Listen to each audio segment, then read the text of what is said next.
Good evening. You're watching Brass Tacks with me, Poonam Burde. Chaos, disruption and pandemonium. Those are the words that best describe what we witnessed in the parliament for the last 48 hours. Even in the Rajya Sabha, the House of Elders as it's called, there was screaming and shouting and an eventual adjournment within minutes of the House convening on both these days. 2 days of complete washout in both the Rajya Sabha and the Lok Sabha. Many would say it's for good reason, because the chaos and ruckus is over an issue that has given thousands of people sleepless nights. But let me ask you this.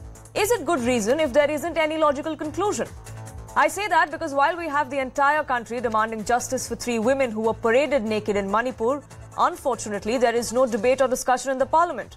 Neither are all the culprits behind bars yet, 78 days after the abominable crime was committed. While the probe happens at a snail's pace, the politics is galloping. From comparisons being made to other states by the BJP, to a united opposition refusing to budge from its stand of a statement from the Prime Minister on the floor of the Lok Sabha. So who exactly is derailing justice? I ask that because our esteemed members of Parliament seem to be caught in the nitty-gritties. Many would say they perhaps must take a step back, a step beyond political divides and look at the larger picture, the larger interest of the people of Manipur. Let me tell you what those nitty-gritties are that our MPs seem to be caught in. Now, both sides, both the Treasury benches and the opposition, want a debate, but they differ on which rule it should take place under. The government says it was willing to discuss the Manipur issue right from the start. The leader of the House in Rajya Sabha, Piyush Goyal, even said that the government has absolutely no objections. It's citing Rule 176, which allows for a short duration discussion. The rule states that any member that desires of raising a discussion on a matter of urgent public importance may give a notice in writing to the Secretary General. The notice shall be accompanied by an explanatory note stating reasons for raising this discussion, and the discussion shall not exceed 2.5 hours.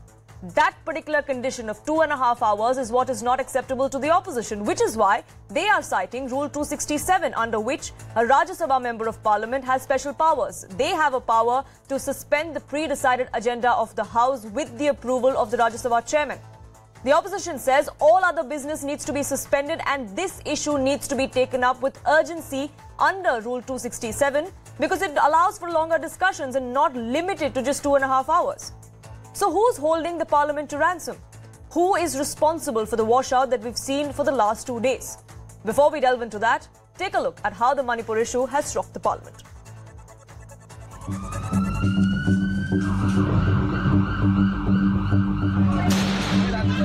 Two women stripped and paraded naked amid the violence that has gripped Manipur for over 2 months. A video from May that has sent shockwaves across the country.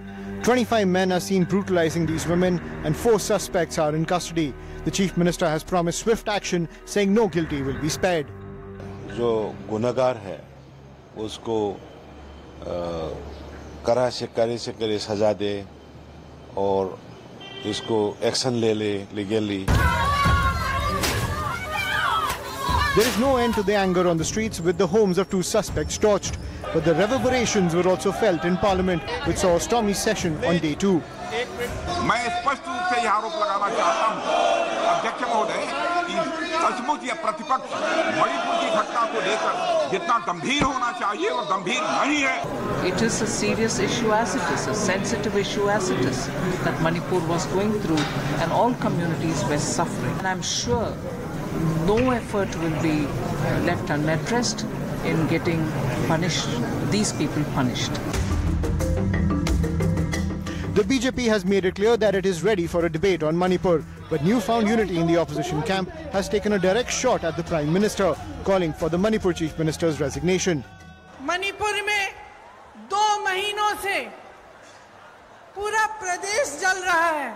महिलाओं के साथ भयावह अत्याचार हो रहा है और हमारे प्रधानमंत्री जी ने 77 दिन के लिए कोई बयान ही नहीं दिया इस पे. जब पार्लियामेंट चल रहा है तो उनकी ड्यूटी होती है कि वो खबर पहले हमारे लोकसभा राज्यसभा में बोलना और समझाना, उसके बाद में चर्चा होना, ये हमारा मकसद है. कहाँ गया आपका बेटी बचाओ स्लोगन? आज बेटी जला रहा है, आज बेटी जल रहा है, आज मणिपुर जल रहा है, आज पूरा देश चल रहा है. Are you comparing it with what's happening in Bengal? Let's have a discussion in Bengal. Why are you reducing everything to state versus state? मैं हाथ जोड़ के विनती करता हूं केंद्र सरकार से कि नींद से जागे और इस विषय पे चर्चा कराए. The BJP, meanwhile, is trying to turn the narrative to crimes in opposition-ruled states, with BJP MP Locket Chatterjee breaking down over the inaction linked to the Panchayat poll violence in West Bengal. हम लोग भी देश का बेटी है, मणिपुर का भी देश का बेटी है, पश्चिम बंगाल बाहर नहीं है. It is another showdown that has paralyzed Parliament as the opposition tries to maintain the momentum against the Modi government. But is it guilty of holding the Parliament ransom to score political points? सदन की कार्रवाई 12 बजे तक के लिए स्थगित की जाती है. Joining me on this broadcast, spokesperson of the BJP, Sanju Verma, spokesperson of the Congress, Sujata Paul, Member of Parliament for Rajya Sabha of the TMC, Dr. Shantanu Sen is with me as well. But I want to begin this conversation with Beena Lakshmi Nepram, the founder and director of Manipur Women Gun Survivors Network. Ms. Nepram, do you feel disappointed today? Do you feel let down that after 2 days of Parliament being in session, after the kind of narrative that we've seen across political party lines, we haven't even taken the first step towards a debate or discussion? Absolutely.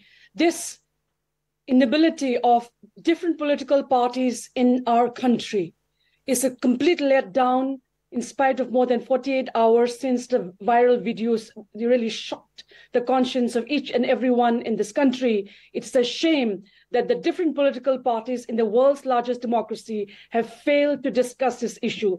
This is a collective failure, a time for introspection of India's democracy, the mother of all democracies.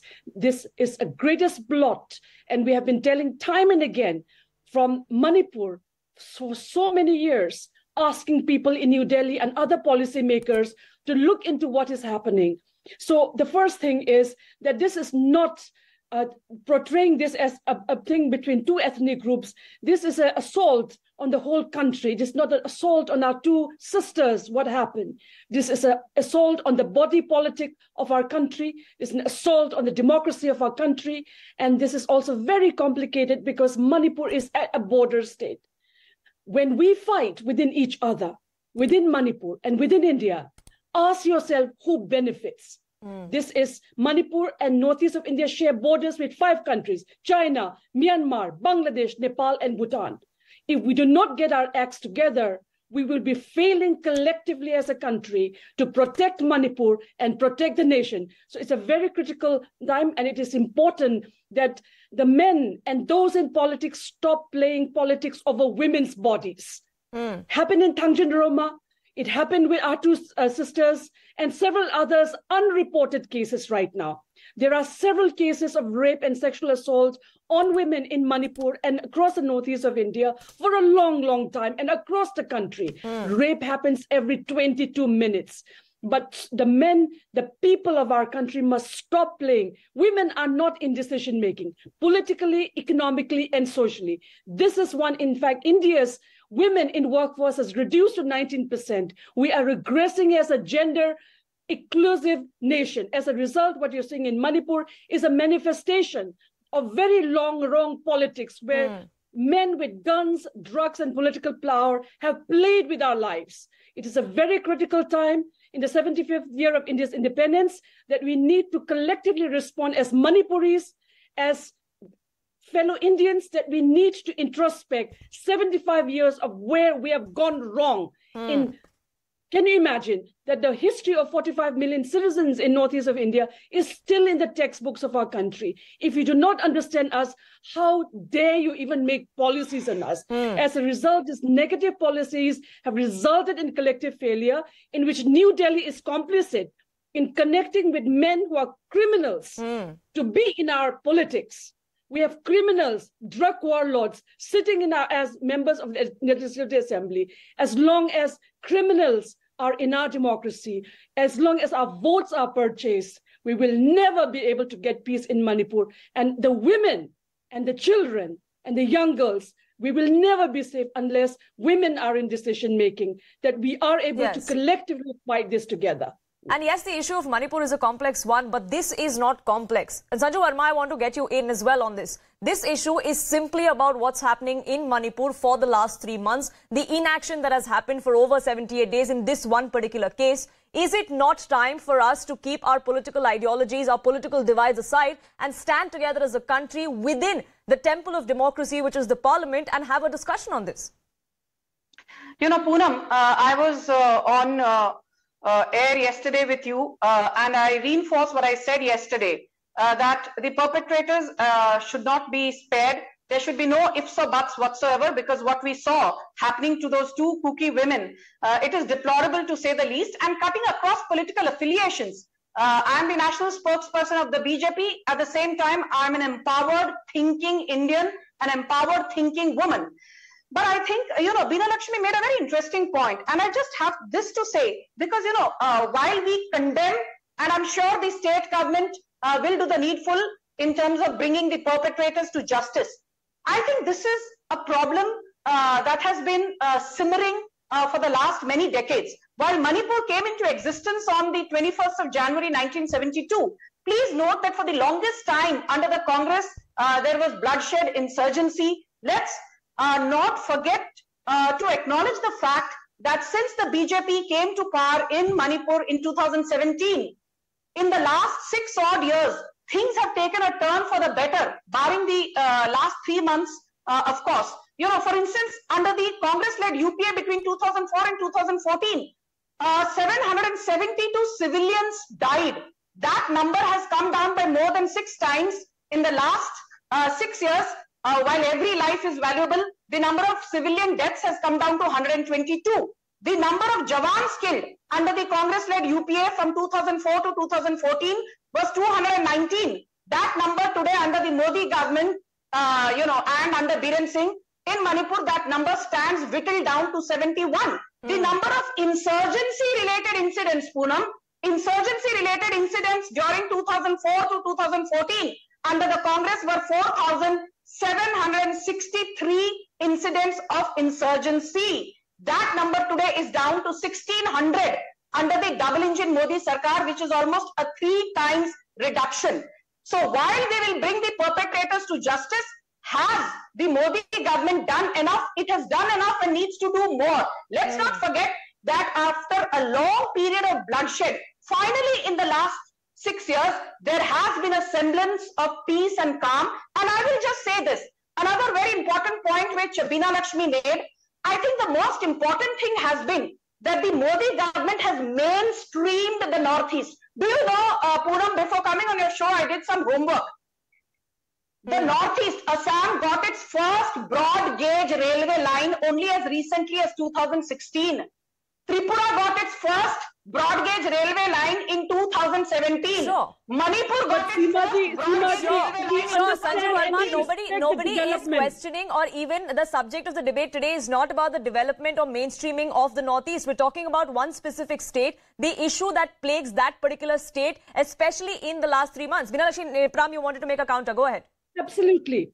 Because, yes, we respect all the important things that the government has done. No one is denying that.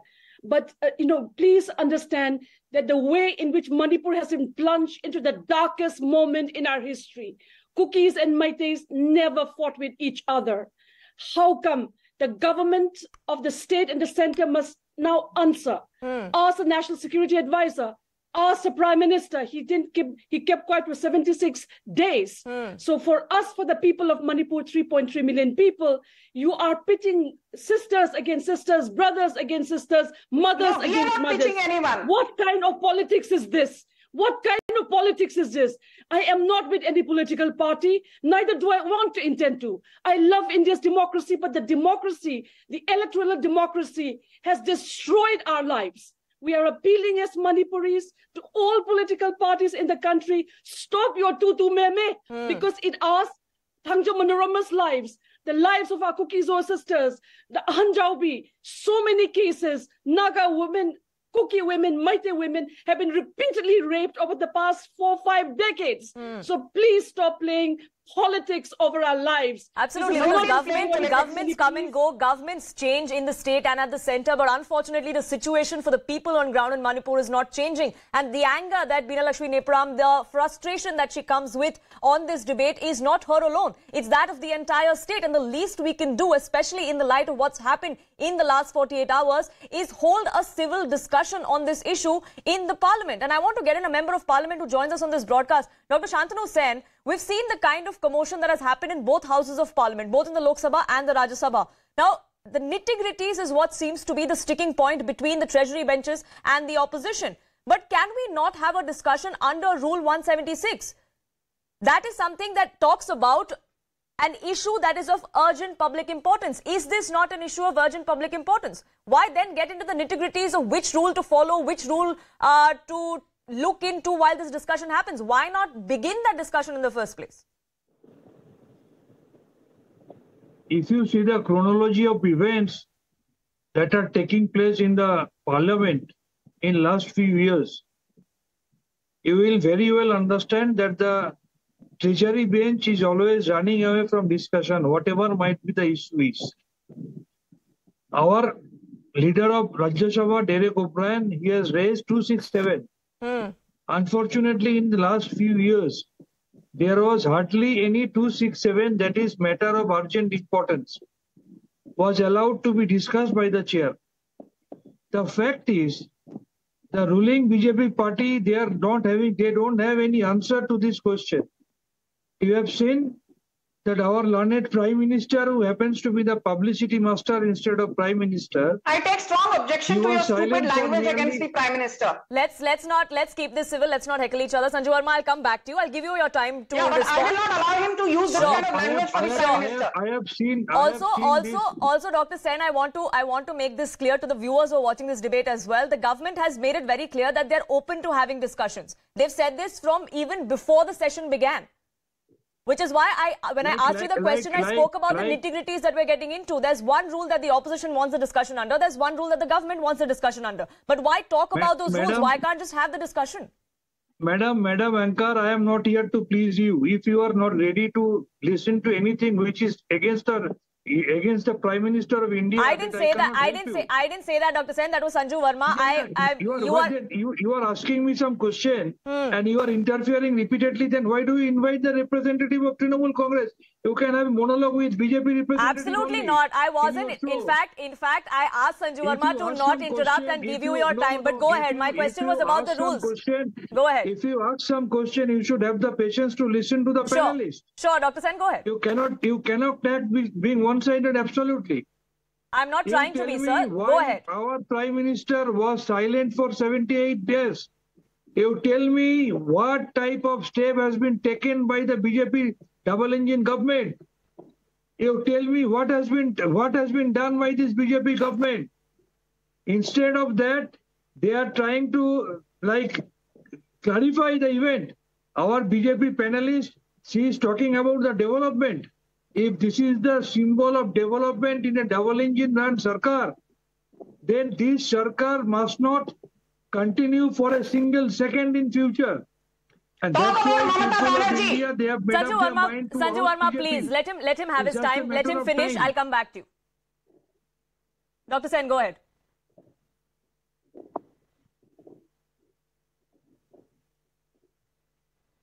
Dr. Sen?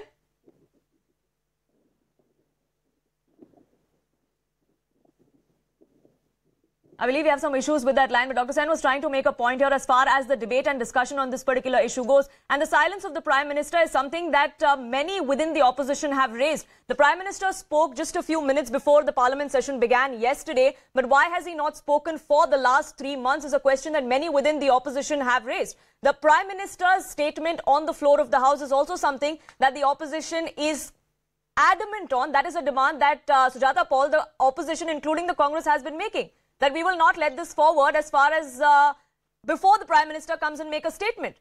Many would say that you're setting terms and holding the Parliament ransom. There's legislative business that's to be done. There's a discussion on Manipur that's to be done as well. So let's take that first step and begin. Can there be anything important than Manipur today? And let me make it very clear. I didn't want to get into this, but because the BJP spokesperson has come up with this, let me remind her that Iram Sharmila started her protest on 5th November 2000, and it was the BJP government in place at the center at that time. And there was burning of the Speaker's house on 18 June 2001 when there was a 3-month blockade. So let's not get there because I don't want to get into this this kind of thing because the video which has come out has really shaken all of us to the core. And as being a woman today, I think we need to talk about this issue even more. Let me put certain facts before you. You just spoke about why we are asking the Prime Minister to speak, because the Prime Minister is, of course, the person who everybody is going to look up towards when such a situation happens. When Manipur is burning, the sole responsibility cannot be of the government when Mr. Modi takes precedence for every matter and is hailed for every decision he takes. If you don't want me to speak, then I will leave the debate. I don't understand. Sanju Verma, I will come back to you. Sujata Paul has been waiting patiently on this debate. It's 18 minutes into the show. Let her have her say. I'll come back to you. You know, the fact is that this incident happened on the 4th of May, and this has come out after 77 days because of 76 days because of a video. And if this video hadn't come, would you and I have really known what was happening there? Because the internet is banned over there. Mr. Biren Singh has already announced to the world that there are hundreds of FIRs of similar kind. This means that many of your and my sisters have been ravished. Their vaginas were groped in that video. Their breasts were groped. Can you even imagine what it makes you feel? It makes you feel like you are nude in front of the world and the entire world is watching us. It is not about just one woman who has suffered this. It is about you and me. All of us are suffering in that one woman. And I really feel sorry that we are pitting one rape against another. We are refusing to leave aside every business today and have a discussion on this matter. Why not Rule 267? Why Rule 176? Because in Rule 267, you have the right to vote as well. And that is the reason why the government is on the back foot. They don't want people to talk about it. Now, look at what happened. 1,800 hours later, the Prime Minister spoke for 8 minutes, 25 seconds, out of which he gave only 36 seconds to the women of Manipur. And there also, he was pitting rapes. He was pitting crimes against women from one state to the other, and those were all... this can't be a monologue by the Congress, Poonam. Sure. Sanju Verma, I will come to you. 30 seconds. Sujata Paul, 30 seconds. Go ahead. Yes, if I want, I can bring up Uttarakhand, Ankita Bhandari, and all the other girls. Let's not compare states. Let's not compare one crime to the other. Like I've been saying this, one crime is not bigger than the other or lesser than the other. We need to talk about this particular crime at hand, and that's the issue at hand that we're talking about, this particular state that we're talking about. So Sanju Verma, let me ask you this. Sanju Verma, let me ask you this.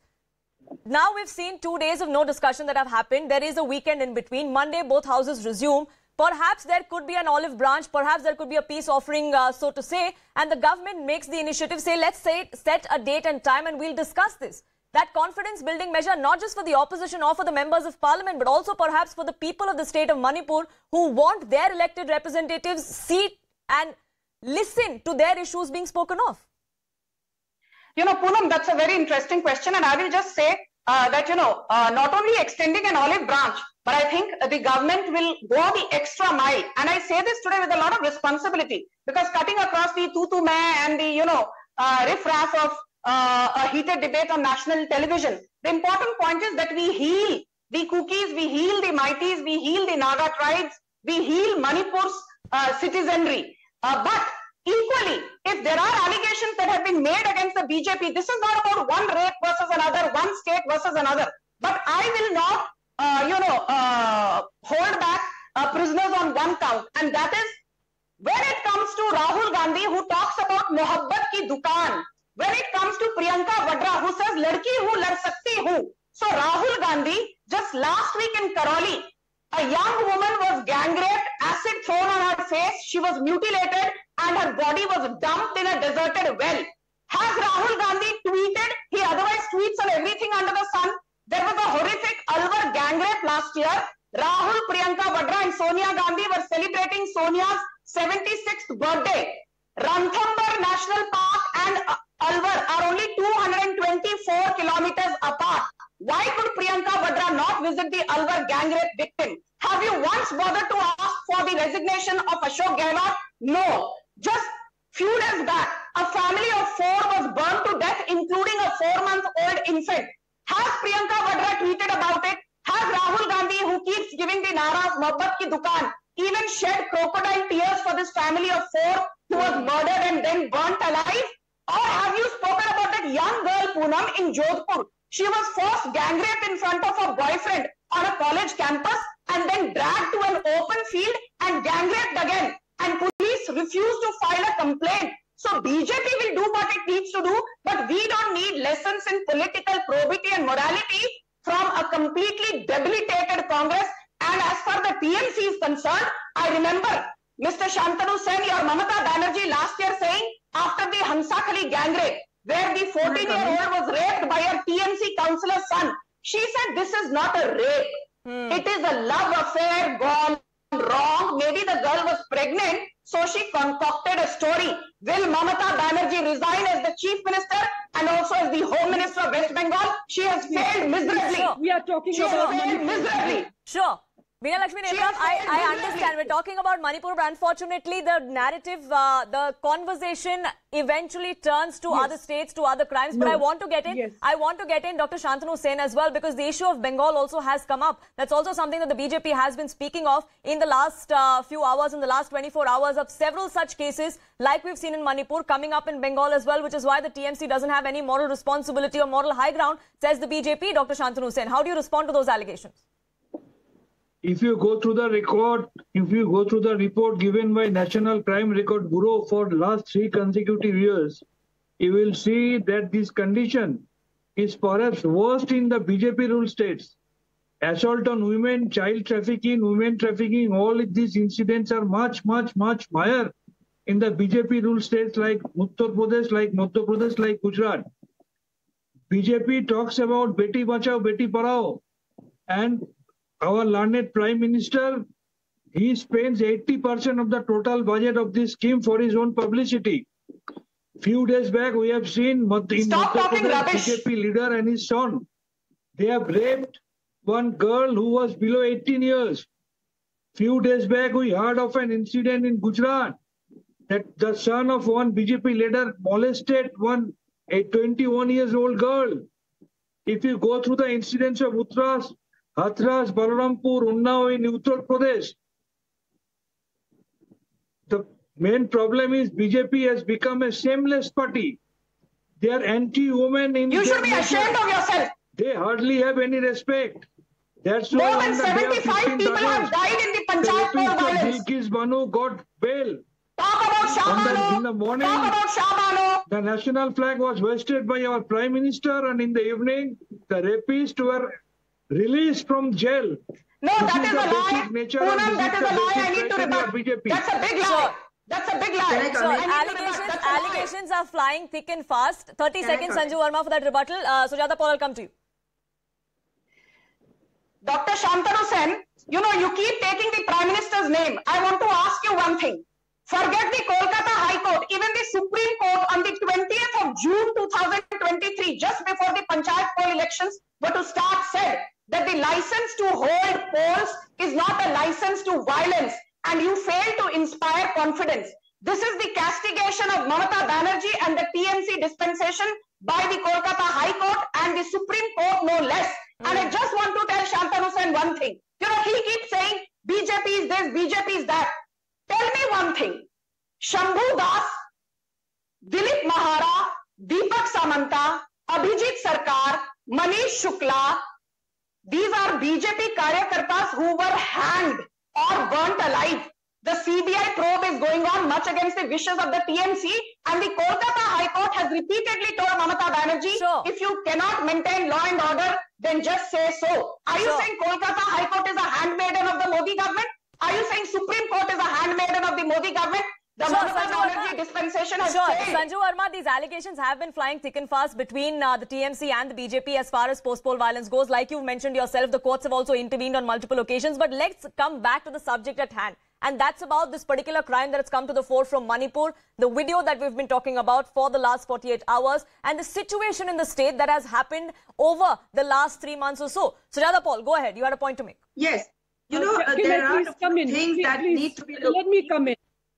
My hand for a long time. Yes, Ms. Nebram, go ahead. Please, okay. So first of all, again, as I mentioned, India is a democracy. We need different political parties. We need all the people who are working, who are representing people of this country to work together. If we fight amongst each other, other countries, other people, other anti-social elements will take, anti-national elements will take advantage of the situation. Yes. Manipur has been asking for the last 6 to 7 decades that we have been asking. So what is happening is right now, the fact that even our 50 members of Legislative Assembly, they have become mum. The people who represent us have become completely mum in Manipur.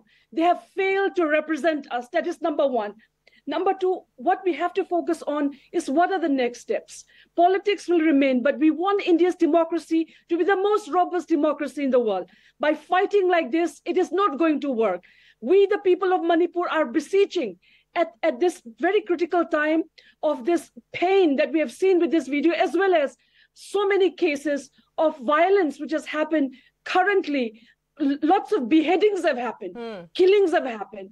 And we appealed to all the political parties, plus do not divide and rule us. Do not divide 34 ethnic groups in Manipur and thinking you will divide and rule us. Yes. Do get away with the colonial policies and politics. Do not play politics. That kind of politics, that kind of policy should also change. Sujata Paul, you had a point to make. Go ahead. Yes, yes. You know, exactly what Beena Lakshmiji is saying, that let's stop dividing people, because the picture that I was showing you is of the Methi Lipun chief, Pramod Singh, and you can see Golwalkar's picture over there. And there is a reason for that. And what I want to say is that, you know, the policemen who were there, from whom those 3 women were snatched away, has any action been taken against them? Because if you remember, the FIR was registered on the 18th of May in this particular incident. So I'm restricting myself to this, and I'm really worried about how many such FIRs are there.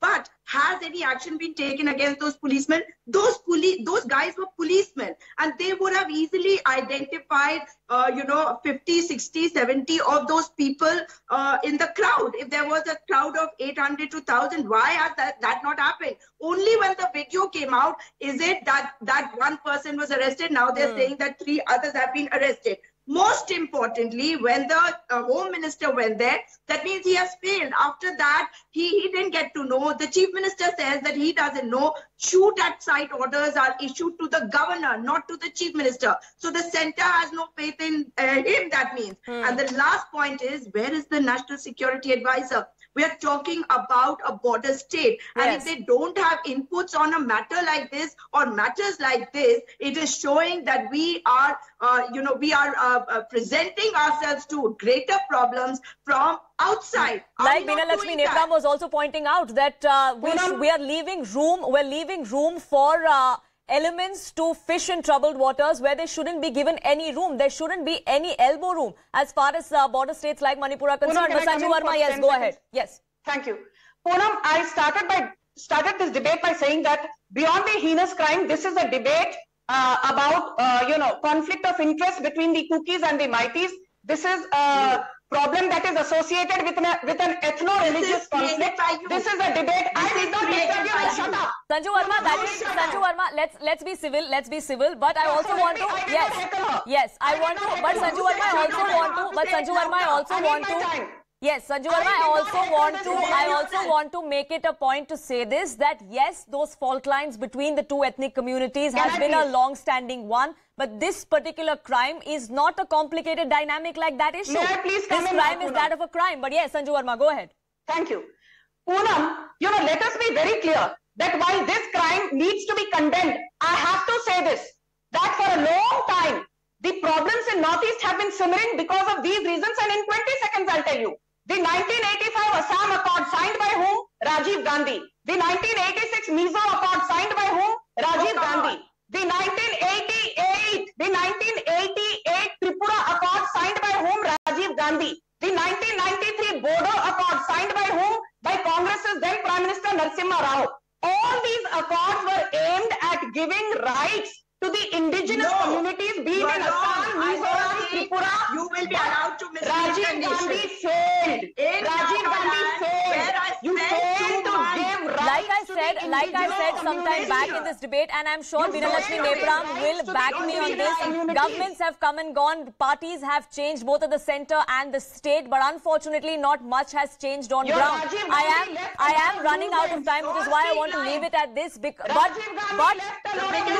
unfortunately, these ethnic fault lines which have existed for the last few decades perhaps have been allowed to fester in so much that it has reached a point of no return for at least some, like the women that are involved in this particular crime, the women that have to live their life perhaps in shame of public humiliation of being paraded naked in Manipur. But I thank you all for joining us here on this broadcast. Before we move on, there's some breaking news that's now coming in, and this is from Rajasthan, where we're now learning that the Chief Minister has sacked Minister of State Rajendra Guda. This is after the Minister of State said that the state government has failed in securing safety of women. He said instead of Manipur, the government should look within. Instead of talking of Manipur, let's talk of Rajasthan, is what this Minister of State had said inside the assembly, on the floor of the assembly. Minutes after that, we've seen the Mantri being given the boot.